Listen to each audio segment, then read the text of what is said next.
How are you? Hello, Aimen. I'm very well, thank you. And you? I'm great too, and I'm so excited to have you on the call.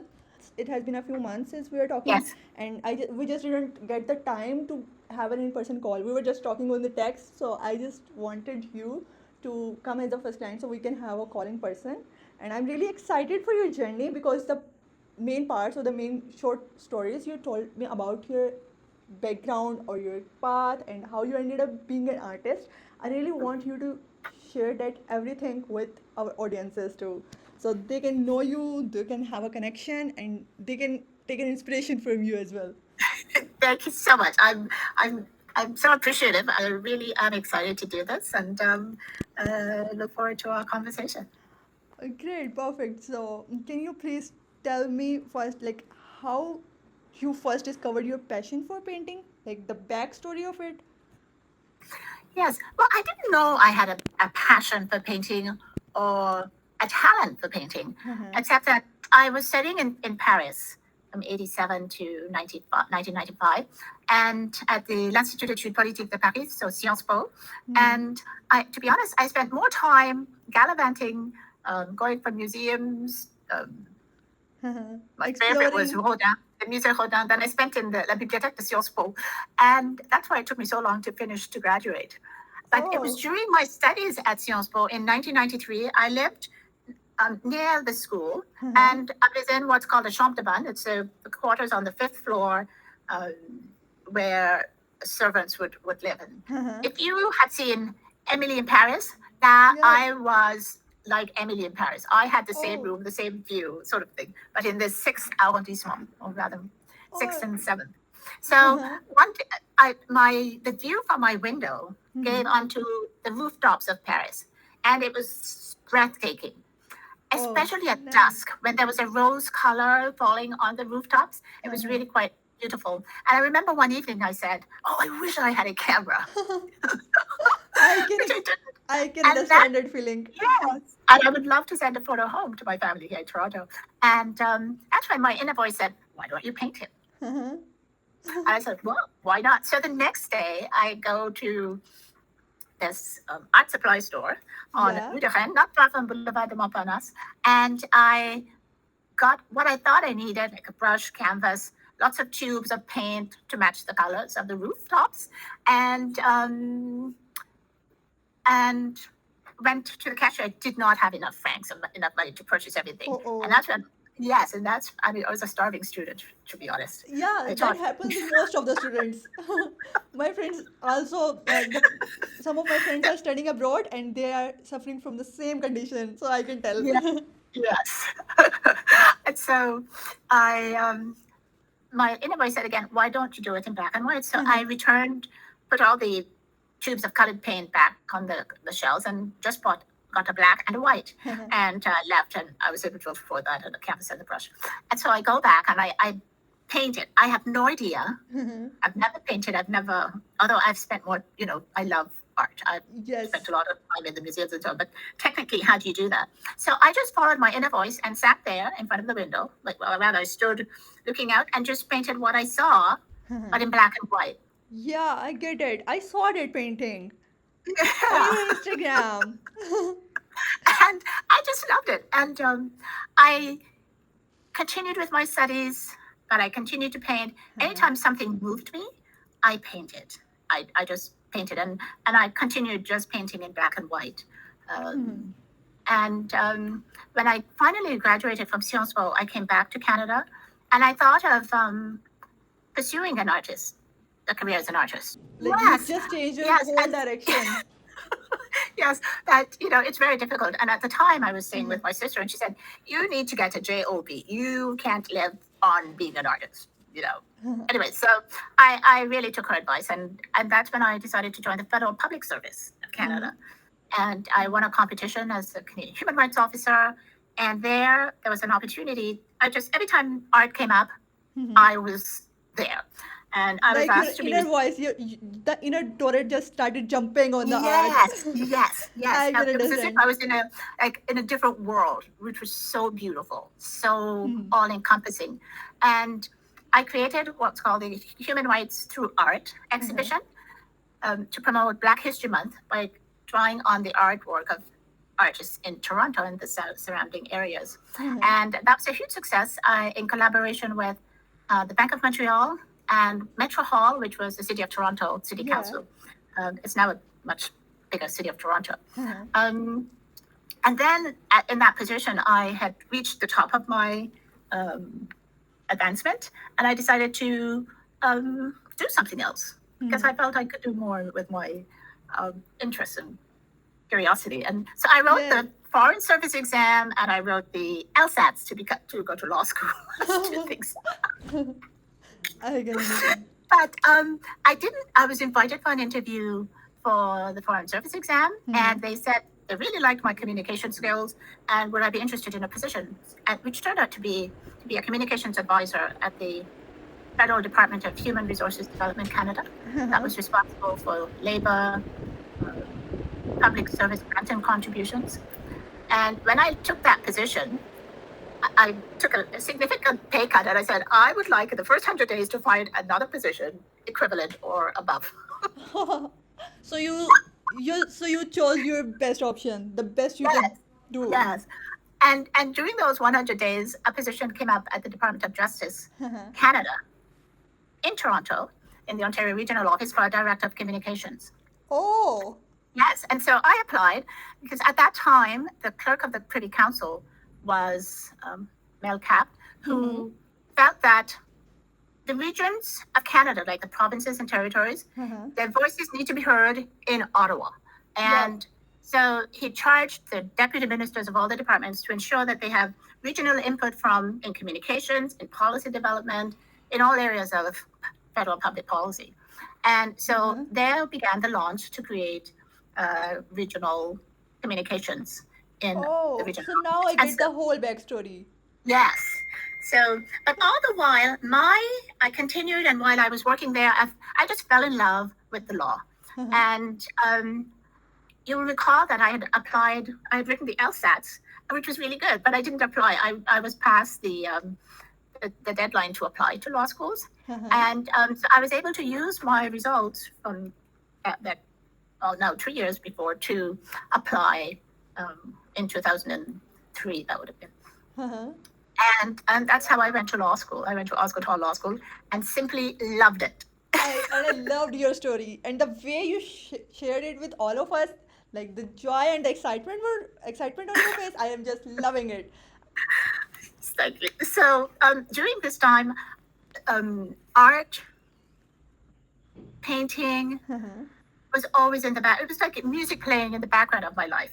I did everything, but there was always some element. I was always moved by something and took brush to paper or pen sketching. And in the year 1999, 2000, up to 2003, 4, I was just taken by the missing and murdered women of Vancouver. Oh. And it was a huge tragedy. It still remains a tragedy, where women who lived in the downtown east side, these were vulnerable women who were either drug addicts or resorted to prostitution to support their habits. Many of them went missing.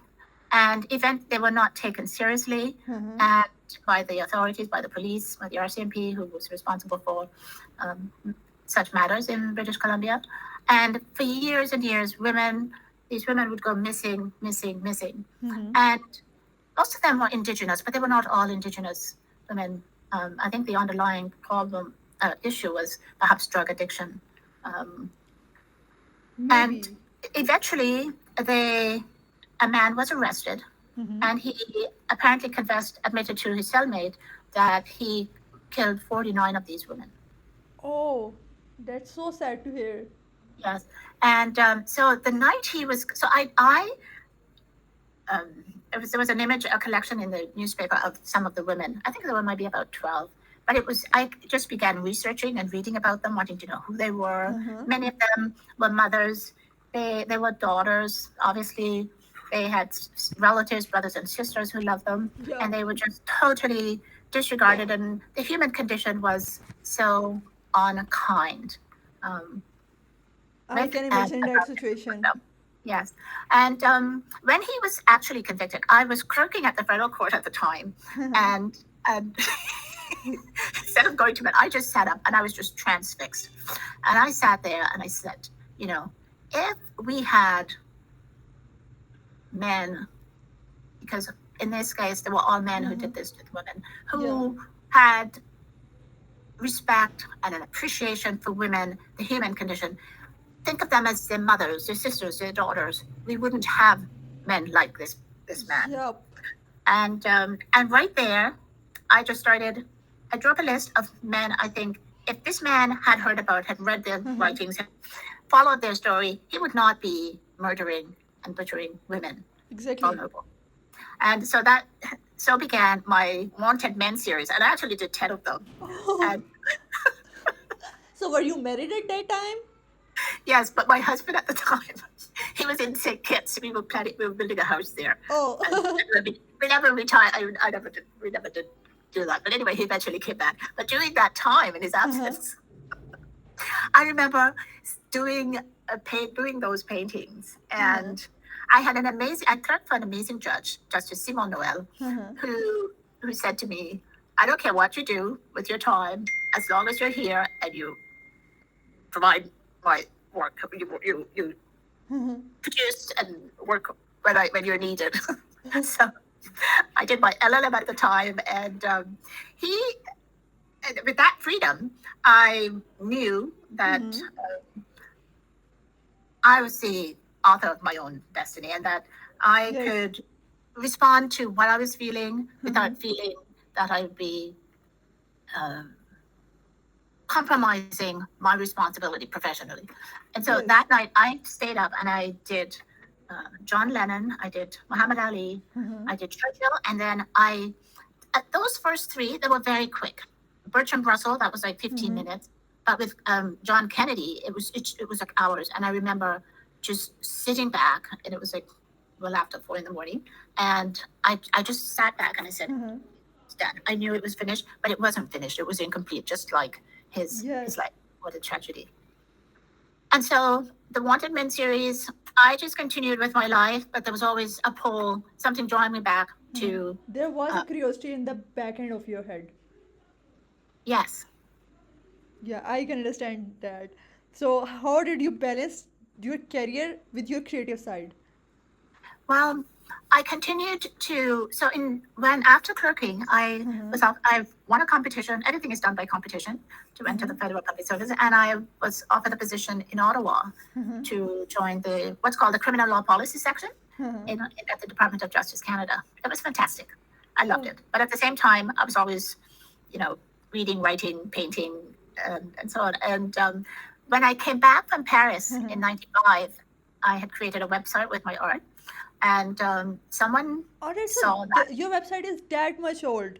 So you created it. Well, so I created it then, and I just when I decided that I wasn't going to pursue that I was going to go into the Federal Public Service, I closed it. I said, yes, I needed to focus. It's true. You have to. Yes, you have to choose sometimes.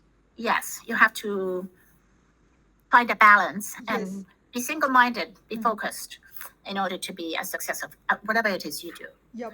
So was there a turning point or a moment that made you consider pursuing art more seriously? Yes. So in 2010, I got an anonymous message from someone.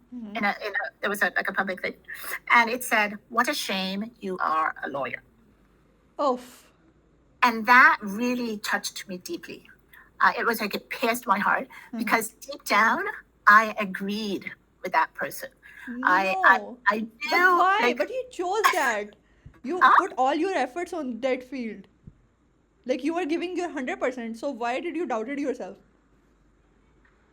For doing my law? No, like you just agreed with that person and you doubted yourself. Like you were giving your 100% to the law, but still you ended up doubting yourself. Yes, I not that what I did. My law was a really good success. Yep. And I'm proud of that. But there was always that. It was saying that person is right because if I had chosen to be an artist, Mhm. I would have been equally and perhaps even more successful than I was in the law. Oh, makes sense. Yes. So it was a painful but honest Mhm. assessment of that person looking at me and what my work, what he had seen. I'm just assuming it was a male. So he just helped you Maybe it was a woman. unintentionally. I don't know. But it gave me a chance to reflect. And while Yep. I did not regret going into the law, my Mhm. career as a lawyer, and the many things accomplished at the Department of Justice and later Mhm. at the Parole Board of Canada, I also know that deep down, I have this inner Mhm. talent or passion or ability. Yep. So, for example, this week I signed up for a course called uh, Addiction Sketches, and it's a 5-day this week, and Uh-huh. it's amazing. And I said to myself, "Oh my goodness!" It puts you step by step how you draw and do portraits, and they're going to do different things this week. All right. So And are you I gonna realized take the classes physically or is it online? it's online, Oh, yes, great. Perfect. It will match your schedule. yes. And I came to the realization Uh-huh. because I was not trained. That first time when Mhm. I looked out the window and listened to my inner voice Mhm. and painted the rooftop as I saw it, Yeah. it's and even today, the Mhm. portraits that I did of John Lennon, of the Wanted Men series, it was just looking at it and just drawing what I Mhm. saw. Whereas in this class I'm taking right now on sketching, it's Mhm. amazing. There's a method to it. There's a skill. Yep. All right. So there must be an easy pattern or some easy skills or some tricks or tips they might be giving you. Yes. And Mhm. I realized, oh wow, what I was doing innately, there is a method. There is a Uh-huh. method that one can follow and master. Um, so it's not only by nature in Uh-huh. me, but it can also be nurtured in anyone Yep. else. And I can improve perhaps from the what I'm learning this week. Yes, your basically So your it's passion is the baseline, and the courses you are taking just watering that passion of yours. exactly. Perfect. Um, I just really admire that. So, yeah, so it's for me. It's when I retired from uh-huh. the Department of Justice at the end of 2022, like the 31st of December, Yeah, it's I just like, decided uh-huh. two things. I love tennis, which I started playing in 2009. Oh, great. And I thought when I retire, um, I would like to continue playing tennis and Uh-huh. really be master tennis and paint. That I wanted to devote the next chapter of my life to Hmm. my art. That art that had been recognized as something. Yep, I really, really, really wish that you get succeeded in both of them. Like, both are your passion. I hope you play tennis and paintings and the sketches you are making and learning. I'm just loving everything. Yes, thank you. I'm excited about it too. I mean, Yeah. I'm beginning. Uh-huh. The Toronto, Tennessee, in Toronto, it's a big, humongous city, and it's very difficult to get into clubs. Uh-huh. Uh, and but I'm excited about the prospects. Yeah, Great. and So, so I'm uh-huh. continuing painting. I decided Mm-hmm. to create Dorette Pollard Art, Uh-huh. which I established as a sole proprietor in August of um, 2023. And Mm-hmm. I wasn't on Instagram because of the nature of my work. I wasn't on social media. I didn't have a Twitter account or on LinkedIn. But Uh, why? well, um, the nature of what the work I did at Uh-huh. Justice Canada in the Mm-hmm. criminal law policy section, and then as a member of the Parole Board of Canada, which I did from 2018 to 2020. And so you want to limit your uh, public presence because Uh-huh. you want, as a public decision maker, you want to be impartial and not have anything you say or do on a personal note Mm-hmm. be deemed to impact the Oh. impartial service you provide as a public servant. Oh. I'm mindful not to treat subjects that would seem to be um, Mm-hmm. encroaching on my experience or um, exploiting my experience. Mhm. But anyway, I always move from what stirs me. Mhm. Yeah, I get it. So, as you have mentioned previously, that you Right now, the criminal code does not do that for me. that's hilarious. So, as you have mentioned about your husband, that he's 102, and I'm really glad he is. Yes, So, can you please tell a bit about him? yes. We met in 2001. Uh-huh. It's funny, we met at a Hugh Masekela concert. Oh. And do you know who Hugh Masekela was? He passed away, I want to say, in 2018, relatively recently. Uh-huh. He was a South African singer, performer, and he was on a North American tour. He had performed at the Lincoln Mhm. Center in New York, the Kennedy Center in Washington, and he Uh-huh. came to Canada. He came to Toronto, and he was placed. The venue was a place called the Comfort Zone, Uh-huh. and anything but worthy of the stature of what he had met. And he was, I understand from Eustace, because Uh-huh. I attended with a friend of mine, and he Masekela was over an hour Mhm. late starting, and apparently he was very disappointed, upset at the venue and Mhm. the setup. Anyway, when he did come out to perform, Mhm. he was just fantastic. The handful of people we may have been 50, 60 in the room, like a very Mhm. small. Yeah. The comfort zone. It's like a I don't know what you would call it, but anyway, which it no longer exists. I noticed this week. So my husband was there, and he was in Toronto. He was based in Washington, Mhm. and he had seen Hugh Masekela at the Lincoln Center, at the Mhm. Kennedy Center in Washington, and happened to be in Toronto on business, and heard of his performance Mhm. over the radio at CBC, and that's why. That's how he went, and I attended because a friend of mine was. Who was a writer, she won 2 tickets to attend this Uh-huh. concert, and she asked if I'd like to accompany her, which I said gladly. And I was on vacation from my position at the Human Resources Development Canada that day that week, and I Uh-huh. didn't. I just left. I didn't travel. I stayed in Toronto, and at the end of the evening, Mhm. we went in and we assumed that he was Hugh Masekela. We had no idea.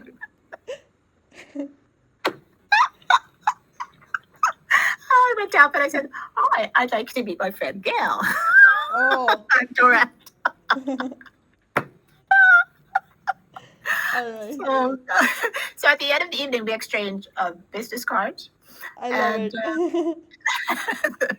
so apparently he called, and of course he got my voicemail, and I was Uh-huh. on vacation, and so he then called Gail, and Gail called me and said, "You wouldn't know who I was on the phone with for so long." Uh-huh. He had Oh. 50 million questions about you, half of which I don't know the answer to, and I would like to know this. Anyway, the rest is history. We got married in um, October 18th, 2002. Oh, great. Just a year after you met. Yes.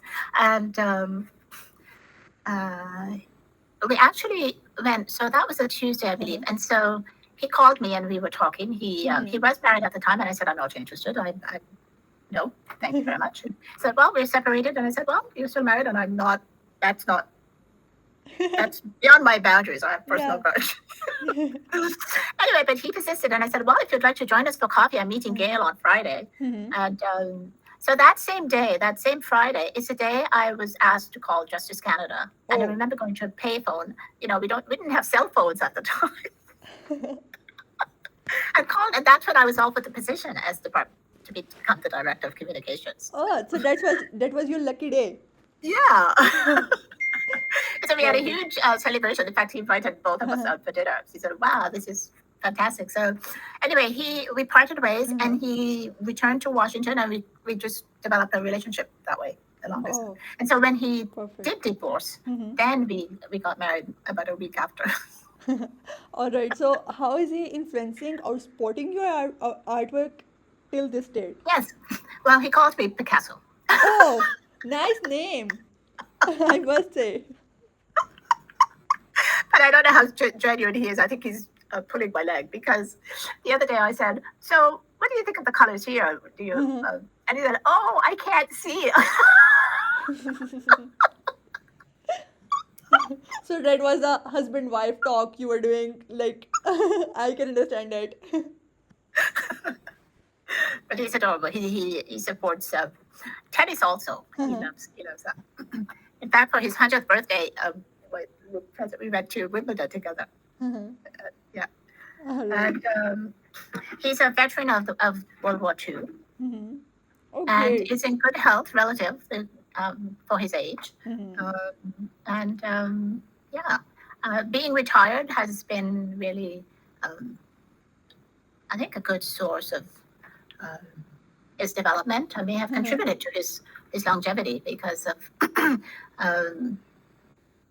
conversations. I always say, "Let's go for a walk, let's go for a drive, Yeah.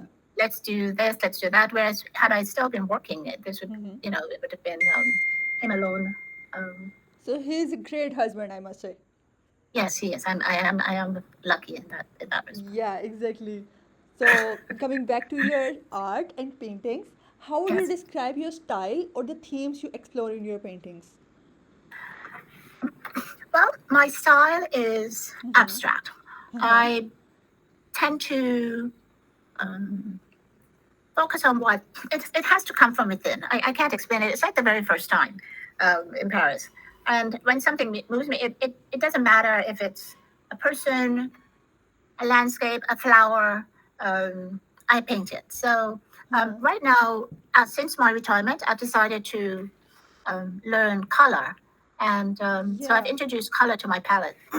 Yeah, I have seen the box type of art you are trying these days with multiple colors. You are making the patterns in smaller and larger both sizes. I see Yes. that. And here it's a question of understanding how color, like the primary colors, red, yellow, blue, interact with each other, as well as with their complementary colors, green, purple, and orange. Yeah, you are Then, complementing the themes really well. yes, and then I'm thinking, well, what about black and white and gray? How do they fit in? Yeah. So I've been doing a lot of mixing, studying color. I've read quite a few. The color mixing Bible I have, that's really a Bible to me. And I've taken courses online about color, and but there's nothing like doing, and it stirs something within me.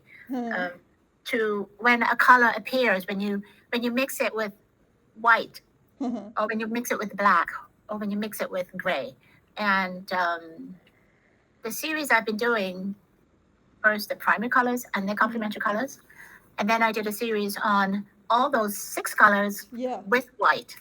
Yep. So you are And just exploring multiple types and multiple patterns, multiple colors these days. yes. Now I don't know where Perfect. this will all lead me, but for right now, it's like the law school phase of my mind. Yeah. That seems relatable. So I'm here in the learning mastering phase, but at the same time, I often have quite a bit of paint left over on my palette and on my brushes, because I use a lot of paint when I mix, and something isn't quite the color I thought it would be, and so on. And so I've decided to always have a clean, empty canvas.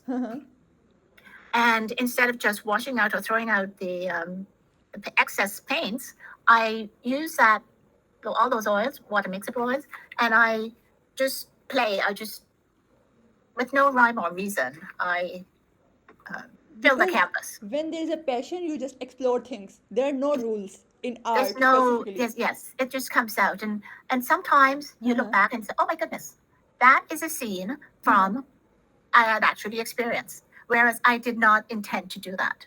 Yeah, but I would say just do as many experiments as you can, because you are at that part of your life, at that stage where you must be Yes. experimenting and enjoying and trying out everything, like literally everything you ever wanted to.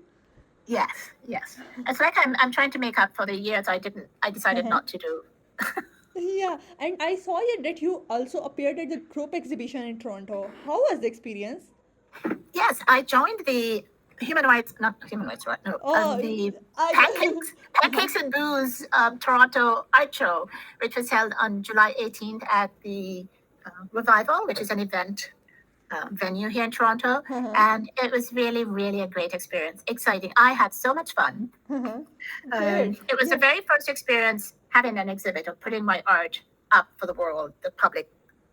The people, it was a paid event, Uh-huh. so the people who actually decided they want to pay money to come and it was great to speak to people about my art, answer their questions, ask them questions. I'm still a bit an introvert, and I haven't mastered the art of Art of asking for communication. sale. Uh-huh. I am trying to learn that too because I am also an introvert, but I just love exploring and interacting with multiple people around the world. So I Yeah, can understand that point of yours. and so and it I had Uh-huh. I now use water mixable oils. I when I was in Paris and all Uh-huh. through, I used oils. Mm-hmm. And in 2000, this is a little side story. Yeah, I yeah. I had breast cancer and went Oh, through sad to uh, hear that. that surgery and chemotherapy and radiation. This was all I found out the Tuesday before starting law school, Mm-hmm. and I switched from oils Uh-huh. to water mixable oils, which is less toxic. And I'm mindful not to use the water mixable oils that have um, a high level of toxicity, Yeah, as many of the cadmiums do. So, as there are um, many chemicals and toxins in some of those oils and yeah, paintings. yes, yeah. So I'm mindful when I paint Mm-hmm. to protect myself. When I do use, for example, the white titanium white, that is Mm-hmm. one of the most toxic. So I usually wear gloves and a mask when I'm using the Yes, white. exactly. You must be really careful around that. Yes, and I made ensure that the Uh-huh. my studio area is well aired, and that I limit exposure to my husband and to the cats as well. So Yeah. So you have my that dream, studio in your home? Like it is a separate room of yours, or is it a separate space? Like, I have a den area uh-huh. that I devote to my painting, Uh-huh. and at nights I paint on my kitchen countertop. And Oh, I did a reel of how I protect that the other day. I get that. So as sometimes you are also recording while painting, that must be difficult, huh? Sometimes, yes, you have to be resourceful and Yes, exactly. use a So, bit of ingenuity. Like the more uh-huh. recent ones, I've opened the door to my condo, and stand the camera just at the entrance, and I'm Uh-huh. in the hallway. That was so funny. So, You have to adapt. So yep. my dream is to have my own studio. Ideally, it would be a gallery studio Uh-huh. space where I can paint at one part, Mhm. at the side or the back, and then have at the front for the display and sale of the art. Yep, I really hope to see that someday. I hope that they arrives really soon. Thank you. So, what parts of recording the process of your art feels exciting or rewarding, and which part feels literally frustrating or overwhelming? The exciting part is Uh-huh. to project or translate what I'm feeling when I'm sharing my art Uh-huh. to the viewer, to the world, to the whole Yeah, wide world, and hoping that they will have the same feeling. They emotions. will receive the same in the spirit in which it's sent, and they would have the same um, joyful feeling. It really Yep. is a joy to, Yes. and that's why I always say, listen to your inner voice. Yep. Exactly. That's Had the. I not had I not listened to my inner voice in Paris, Uh-huh. um, wow, I would not have known that I had this capacity. This I think it's a hidden talent, Uh-huh. and that it's something that comes from within. It moves you, and I'm not painting all the time. And people say, I know one of my sisters says, why don't you paint black people? Because I'm Uh-huh. black. And I said, No offense.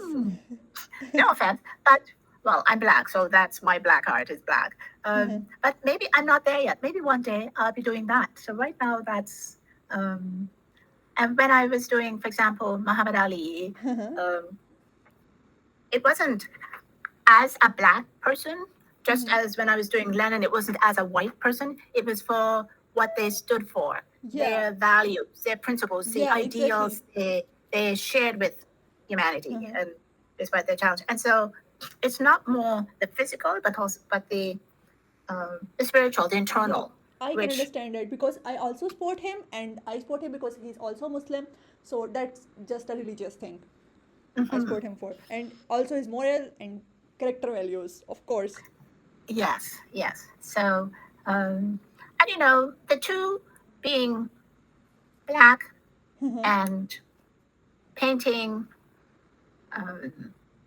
supporting the black image of a person, a man, a woman, a child, people is incredibly important as well. Yeah, because exactly. It provides models, role models for young people, children, to say, I see someone like myself. I then can be like that person. So I don't underestimate. In fact, I strongly support that transmission of knowledge and role modeling for young people. I can understand. Yeah, and I think right now with my studies on color, I'm beginning to feel a bit colorblind. Maybe that's what I hope for everyone, that we won't treat others differently because of the color of their skin, but because they are a human being, that they have the same needs. God created everyone equal. Equal. And you know, I often think it would be quite dull if we were all black. Maybe. Or if we were all white, or if we were all brown, or if we were all men, or if we were all women. What is the interest in that? Variety seems really interesting, I would say. Right? So, what does a typical day look like for you? A typical day looks like you, your husband, and your two beautiful cats. Yes. When I get up in the morning around 6, I have a me time. It's whether doing stretching, whether it's reading. Doesn't have to be a religious reading, or it's maybe a book I'm reading. I cannot stress more how important it is to read, to refresh the mind, to think differently, learn about someone else's experience, and learn to cultivate gratitude for what you have, what you aspire to hold one day. So I have that time to give thanks and to look forward to the day. I actually the night before, and this probably comes from my legal, is that you look ahead of what's on the agenda for tomorrow, and I always go through my mind the different stages. And even when I was working as a lawyer, practicing, it would be from what I choose to wear, where I would choose to have lunch, or who I would go see. All that was planned. All that was part of the day. But I haven't found that somewhat systematic approach to my art practice. So yes, and that's something I'm still working on. So, for example, I at the outset I thought I would approach it as my law school experience, where on Mondays I had criminal law, and Tuesday afternoons it was property law. I can understand. So, which I actually maintained while I was going through chemotherapy. I would show up at the hospital with my it's Tuesday, it's constitutional law readings. That's so brave of you. Like, you're so strong, I must say. But I haven't found that how I could apply that to my art practice. I am still very organic in my approach. I read a lot, and if I see something, I often follow what's happening in the art world, or what's happening at Christie's and Sotheby's, and just trying to navigate the art world. Now, Yeah. because I started during the pandemic, 99% of this has been online. Mm-hmm. And I decided in my goal for 2025 was to reach out, have in-person events. Uh-huh. And so I've been to some art fairs and um, I have spoken to artists, asked them how they got started. And one of them, I followed up and told her what I've been doing. And Uh-huh. I was interested in how her approach, how she got started. And she wrote back immediately to say, well, you appear to be well on your way because you did all the things that I've been doing, but you should also Uh-huh. join the Artists Network, which is Yeah. what I've done. And it's fantastic to Exactly. That's the have a, absolutely bestest advice she would have given you, because this yes, works really great to network with people, to network with the same people as yes, you. So that yes, helps a lot. So yes, how do you it does. recharge yourself, or what approach do you use to avoid the burnout? I take what I call minute holidays. Uh-huh. What's that? That seems Minute exciting. holidays, it could be during the day or during the week or during the month, is to Uh-huh. take a break, not do anything related to my practice, Uh-huh. my art practice, just as I did with my legal practice before. And it could be, I don't know, going to Going for a walk with your cats, or just feeding them, or yes, having a nice oh conversation with your husband, maybe. yes, we would go for a drive Uh-huh. to a different somewhere we hadn't been before. Uh-huh. Um, it could be trying a type of food that you didn't really have before, going to a different part of the city, Uh-huh. um, and it's also taking vacations. Um, To just but enjoy and relax. and the purpose of that is Uh-huh. to recharge, have a break, Uh-huh. the body decompresses, and you have a point of reflection. Yeah. And tennis has also been really Uh-huh. super for that. It's just fantastic. I love to play tennis. I love to compete. And for my very first Uh-huh. competition, I won. And so Oh, congratulations. my passion for tennis just went through the roof.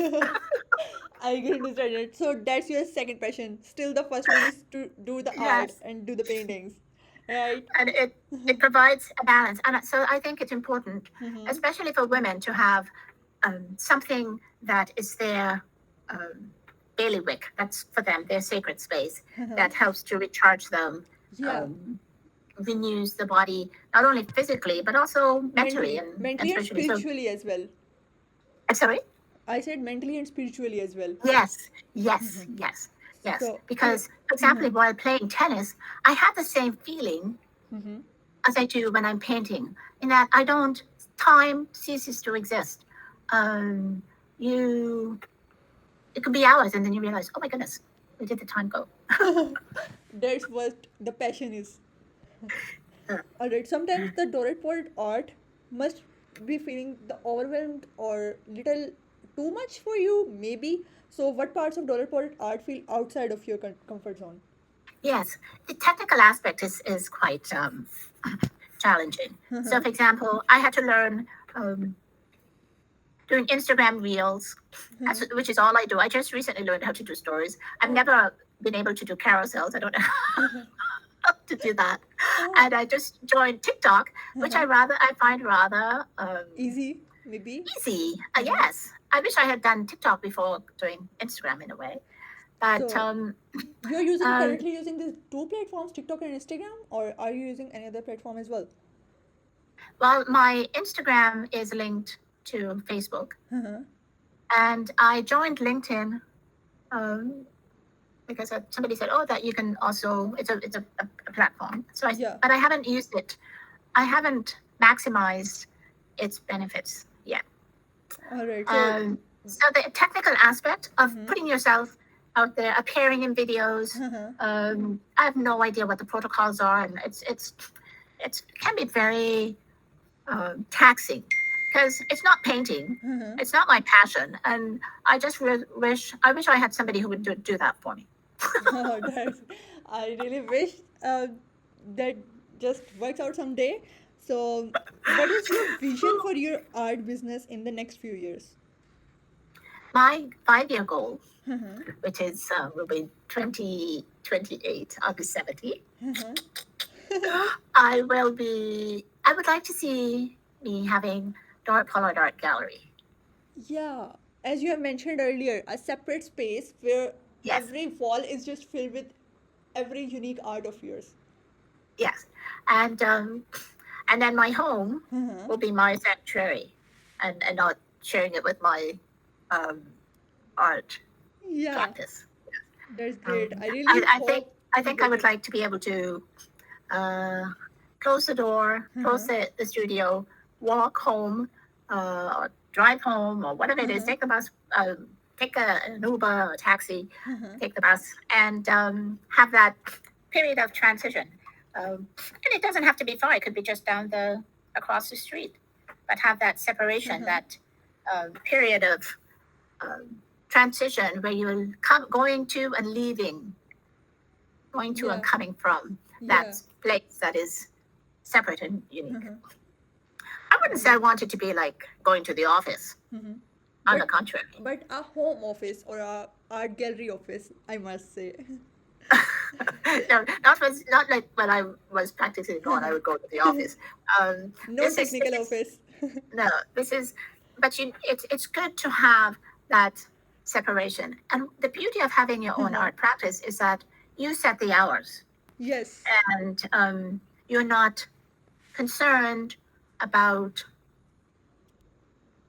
adhering to the norm and standards of common day practice of offices. So I like that. However, I am very disciplined, and I believe if you're running a business, You must be and disciplined. you must be disciplined also. So It's if you're just going a to, basic and when need. I, if you're going to run a business and your hours are 10 to 2, you have better be there for 10 to 2 Yeah. and not show up at 10:15 and so on.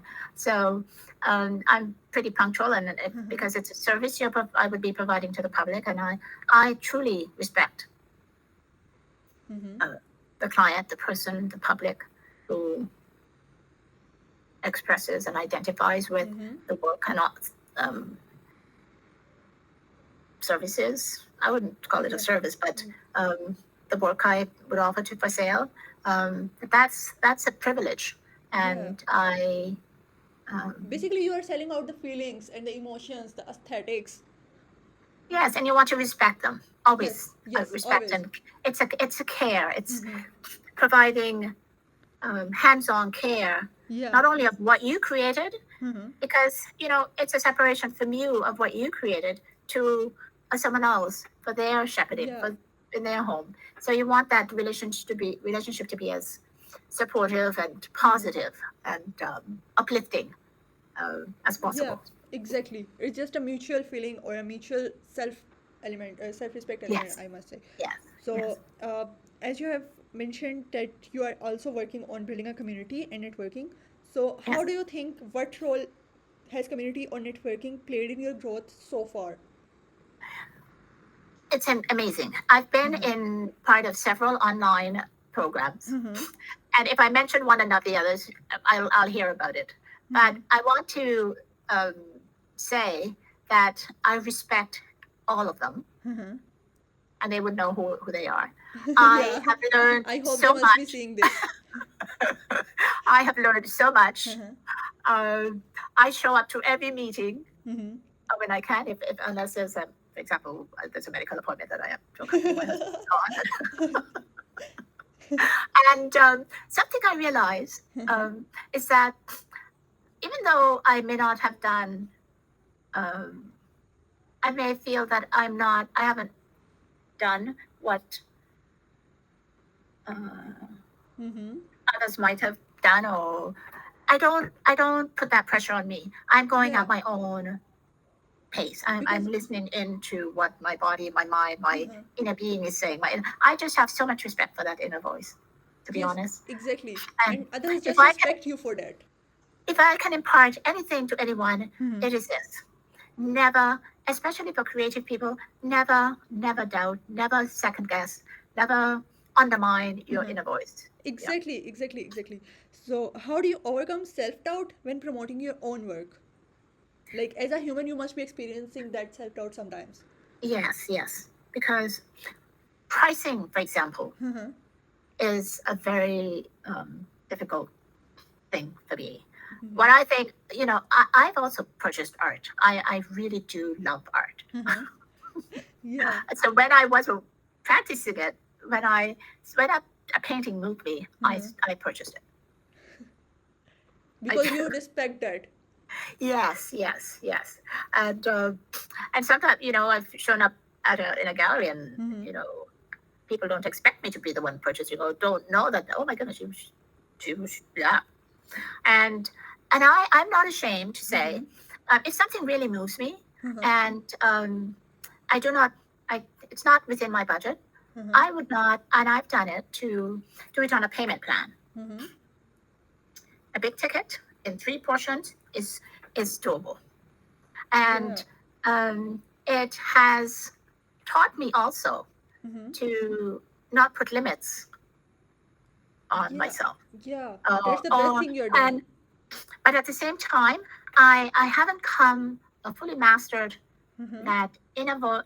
that sense, and it's part of the lack of experience as an art practitioner Mm-hmm. or an art business owner, is to the rapport of getting the sale, not assuming that this Mm-hmm. person can afford it at a certain price or cannot afford at a certain price. I'm learning, and in fact, I've signed up for a course on business with Uh-huh. Art to Life next. I think it starts next week. Yes, Uh-huh. and because that's something I feel that I need to um, work on. Work on, exactly. Yeah, but that takes time. You have to do business to learn business. When you interact with Yes, people, you know how to sell to them, and when not to sell to them. yes, yes. So you can have the idea, because as you are currently working on building relationships and building a community, and just having a conversation with multiple people, so you must know their personality or their mindset, the mindset they are talking you with. Like, you will learn that gradually, like Yes, over time. it's yes, and it's a mutual thing. You Yeah, learn. Um, it's the and wise. yes, I always go back to law school, and maybe it's because I did it after my undergraduate and so on, Uh-huh. and having worked it for a little bit. Is that you may love all the subjects, and Mm-hmm. I just loved going to law school. I just loved. Tax was my best subject. Yeah. And I did not do tax. I Uh-huh. did not, and so um, in the art, the practice of in my art practice, Mm-hmm. there are many different areas, and I won't be able to master. I'll never be able to master doing videos and promoting my art there, for example. But Uh-huh. I might get a B on that, or but nothing. I won't necessarily fail. Some will be. Mm-hmm. I'll be better at some things Yeah. than at others, and then you specialize. Uh-huh. And Yeah. I haven't gotten to that stage yet. I think maybe my study of color, what I'm doing Uh-huh. now, feels like something that has um, will always have a future Uh-huh. influence on my practice, in whatever direction it takes. And there's a lot of conversation Uh-huh. about specializing. That when somebody sees your work, or when you Mm-hmm. put your work on a website, Uh-huh. a stranger will be able to come and say, "Oh, that's Dorette's. Yeah. That's Picasso's. That's Van Gogh. Mm-hmm. That's Allison's." You know, Like, and I understand that the feeling you will get to associate your name with your art. yes, but I don't necessarily agree with that, Uh-huh. because we all are at stages in our lives. Yeah. Like Uh-huh. Picasso, for example, he was not just the blue period. Uh-huh. He was not just the African mask Mm-hmm. influence. His work evolved, Mm-hmm. and it's true that you can see traits of his personality in all his different phases of his life. Uh-huh. But when he was starting out, say after emerging, just after he became well known, is that you can see a snap, but the subjects were different. Uh-huh. And this idea came home to me. I went to see Yo-Yo Ma with my brother, at the Roy Thompson Hall. When was it? Maybe it was this spring. I can't remember, but recently. And I had never seen one of his concerts. I was just totally enamored by him and mesmerized. But the big takeaway is that Johann Sebastian Bach did created for the cello the most exquisite pieces. Yeah. And I sat there in my seat well after, and I was just so stunned. It was so beautiful. And you know why? Because I had only ever thought of Bach as through the lens of Glenn Gould and the Goldberg variations, which, like, if he had only done that, like, but had he, for example, in his time had said, oh, people should know you for this, you should know you, and if he had decided, okay, I'm just going to do it for the piano, we wouldn't have had Yo-Yo Ma. Yeah. We wouldn't have had an appreciation for his genius to excel in both trains, and the piano or the cello. And my plan is to read his biography and learn how he developed, because he was a genius in, or he excelled and mastered different aspects of composition and the different instruments. That and the same is true, I think, in art, that you can, the one person can have at different stages, different master or have shaped different aspects of painting, for example, in different genres of painting. Portraiture, landscape. Who knows? I might just end up loving landscape. I one of my derivative art pieces was of a landscape, and I'm thinking, wow, I kind of like that. As far as I could guess, that's the one with the forest vibes, the green ones. Yes. Oh yeah, I have seen that. That's beautiful. Yes, and so that was just doing the brush up and down until I got the forest paint. Vibes. Yes. All right, so I just absolutely loved your story, Dorette. I had an amazing time with you. So I have just a last question, because I have started this podcast for other women who are managing their home and their personal creative side, and along with their business too. Yes. All right, so personally, what advice would you give to women that are balancing their home, the creative work, along with running a business all solo? Yes. Thank you. That is a very, very good question. We are all humans. None of us is perfect. And so I would say, give yourself grace. Important point. Listen to your inner voice. Your voice will tell you what to do. Yeah. And it always tells you, well, I don't know if it always told me what to do, but if you are tuned, you'll be able to make decisions that you may not feel 100% about, but in the end will lead you to that path that you need to go. Now, you have to be realistic. You don't live, you have responsibilities. You're a mother, you're a daughter, you have children, you're working, you have your business. And what I would say is to reserve time for yourself. Yeah, that's really great advice. Yes, and this should be daily. Now, it doesn't have to be the same time every day, because life is never, but always carve out that time for yourself. It may be 15 minutes, it may be 20 minutes, maybe 25 minutes, and it's just you, yourself. And your inner thoughts. You can journal, you can make notes, you can do breathing, you can listen to music, you can nap. Yup. Because I am that person whose stress level just goes down when I'm napping. So I can confirm. And those 15 minutes, I think 25 minutes tops. Because after 25 minutes, your body begins to pull you. Maybe it's the child who needs to be picked up from school, or an appointment, or the stove, something is on the stove, or the laundry needs to be, and so on. So it can't be, you don't have the luxury of time. So and that's why I call them minute holidays in my day, or in my week, or my month. It's that time that I carve out to say, okay, The other thing is social media, your smartphone. I say, and when I first started in 2023, my phone was in our bedroom on the bedside table, and every time it pinged, it disturbed it. So now it's no longer in the bedroom. Oh, I get it. I put it, yes, and I have an alarm set for 6 o'clock,